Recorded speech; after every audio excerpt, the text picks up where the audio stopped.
I heard someone mention menopause being a second puberty, and I thought, nailed it.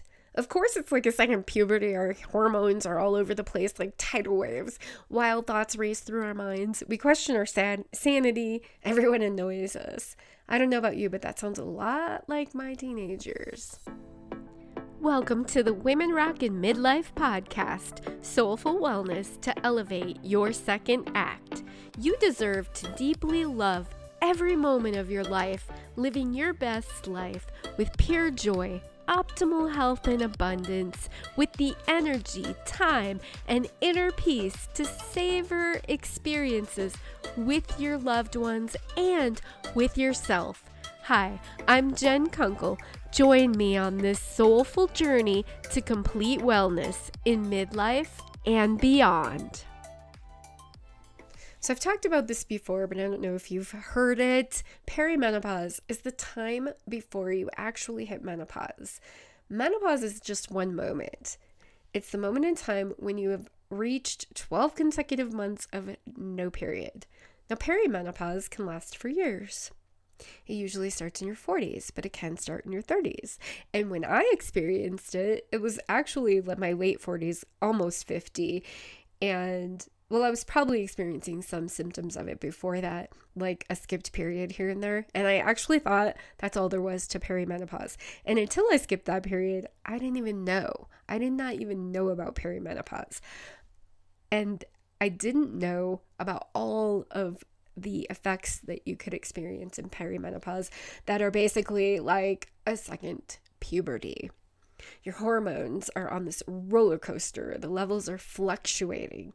Chaos on your mental well-being, especially when you're not sure if it's normal, which I've also talked about before. And I think it's really important that we have these conversations. I love that women are having these conversations more. I don't love that we feel out of sorts. Our emotions are all over the place. Our thoughts are racing. But yes, it's normal. You're all good. Like I said, I knew nothing about perimenopause while I was going through it. I didn't even know that's what was happening. People were not talking about it. Well, why not? Like, is it socially unacceptable? Is it weird? Is it awkward? Is it uncomfortable? Well, screw that. We're talking about it. And I love that we're talking about it more and more and more. Let's change the social norm. Women are suffering and feeling like they're losing their sanity. They need to know they're not alone. You're definitely not going crazy. I mean, we talk about puberty and kids going through puberty in their teens. So why not this? What's the big deal? And I think that's becoming more the tone these days, right? For a lot of people anyway. Well, the world I'm in because I'm out here talking about it. So maybe you're in a space where people don't talk about it. So let's normalize this conversation, right? During puberty, we have this hormonal chaos. And during the second puberty, perimenopause, we also have hormonal chaos. We're feeling it in our bodies and in our minds. So it affects our physical well-being and our thoughts and our emotional well-being. We have a huge, I actually talked about this in a podcast a couple weeks ago, but I want to take a different angle about this today. We have this huge mind-body connection all the time through our whole lives, right? It becomes more obvious during these times. It's probably becoming more obvious in regular puberty, in our first puberty, and it's definitely becoming more obvious now. There's this intricate relationship between physical and mental wellness. When I was a teen, actually, I was very shy. I did experience some depression. I never went to a doctor for it because that's just not how we did things in our family. That's not how, it wasn't even common in society really at the time. So I didn't really know what was going on, but I found later, probably my early 20s, when I was just, I don't know if I just came across the information or if I was actually researching it, but I started, developing my self-worth and personal development, that sort of thing, meditating and all of that. And I also came across this information about, the medications that people took for mental illness, for like bipolar disorder and depression, and how they were talking about how the chemistry, your body chemistry, affects your emotions. And, that was news to me, kind of. But I thought, well, I felt like I had already kind of regulated a lot of that with the meditation I was doing. And I started to think back then, I was like, it's kind of like the which came first, the chicken or the egg kind of thing. And I thought, okay, maybe these medications do adjust your body chemistry and then that affects your emotions. But it seems like meditation was doing that for me too. And I recognized that at the time in my early 20s. So I fully believe that now. And there's actually some science to back that up now, like quite a bit. So chemistry in your body does affect your mood. It affects your energy. It affects your ability to think clearly. And when the chemistry in your body is out of whack, you feel the chaos. You feel the chaos in your mood, in your energy, in your ability to think clearly. So in perimenopause, that shows up as mood swings, low energy, lack of motivation, brain fog. It's all normal. And if you think about it, weren't you kind of moody as a teenager? Maybe you had the low energy, but we were younger then, so maybe we didn't, right? Maybe not thinking clearly, some kind of hormones are out of whack. Maybe, you're crushing on someone and you can't think about anything else, right? Yeah, it's kind of, it's a different specific situation. Maybe we're doing the opposite now, where it's like, I don't want anything to do with, I don't have anything to do with men. But anyways, so what can you do in this situation? What can we do about this second puberty? Now, it's not a disease. It's totally natural, right? This is part of our evolution as a woman. And I like to look at the natural solutions. That's me, and that's who I'm here for. So if you just want to take a drug and make everything feel better, not think about it anymore, then I'm not the right person for you. There are people out there that will support you with that.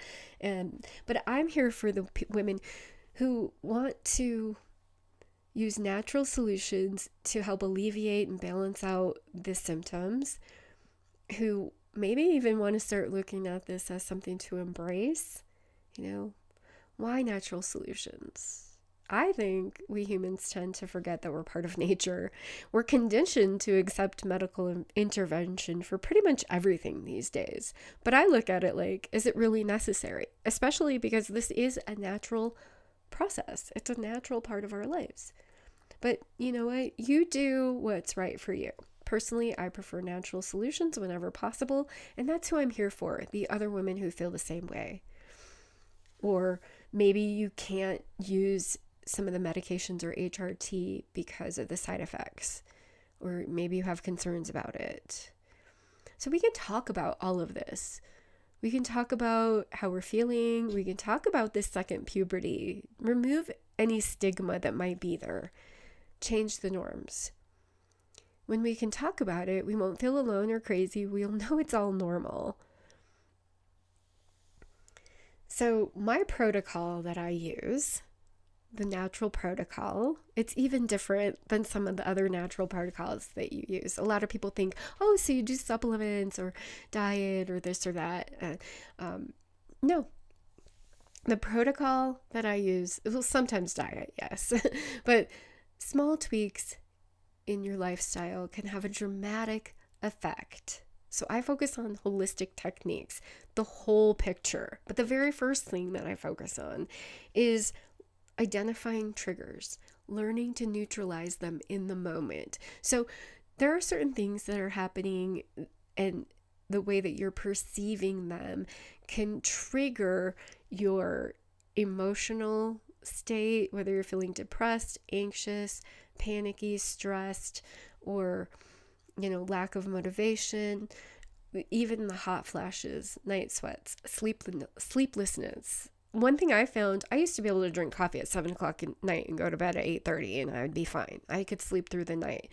I don't do that anymore. If I drink coffee after noon, I'm awake all night. So I don't do that anymore. I recognize that as a trigger. I neutralized it, and I changed what I'm doing. So we also resolve deep-seated triggers. This is where my real work begins.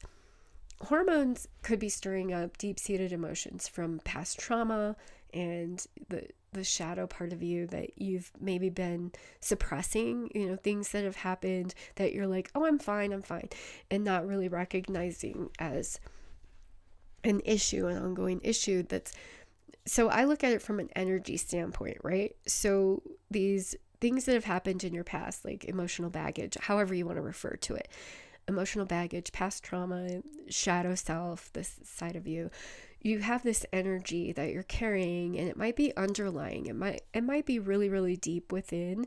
It might even be from things that you thought you've resolved and dealt with. But there might still be some residual energy there. So that's one of the things I do, is we really resolve these deep-seated emotions from your past, the baggage. And it's not like we're digging up the past. We're just shifting the energy, and I have different ways that we do that. So it raises your vibration, it recalibrates your emotional set point, and it levels out your emotions, so you're more peaceful more of the time. Now, this stuff would help at any time, but it's really important during menopause and perimenopause and postmenopause, that whole time when your hormones are really stirring everything up. So if you want to stop the crippling effects of menopause without resorting to medications or HRT, so you can wake up each morning with a deep sense of calm, refreshed by a full night's sleep, excited to hop out of bed, and live an adventurous, fulfilling, joyful day and the rest of your life, then check out my Hormonal Harmony Quest to see if it's a fit for you. It's not for everybody, so if you're interested, we'll have a conversation, but I do have a little bit of information that you can check out so you can see if it's something you might be interested in. It's at wildsavvy.com/HHQ. Now, thanks for joining me today. Hit me up on those socials. The links are in the show notes. I also have links for some free resources, and I'm up-leveling those free resources as we speak. So hopefully by the time you're listening to this, they're up-leveled. So even if you don't, know if you want to work with me, check out the free resources. Super helpful. All right, let's rock this midlife thing together.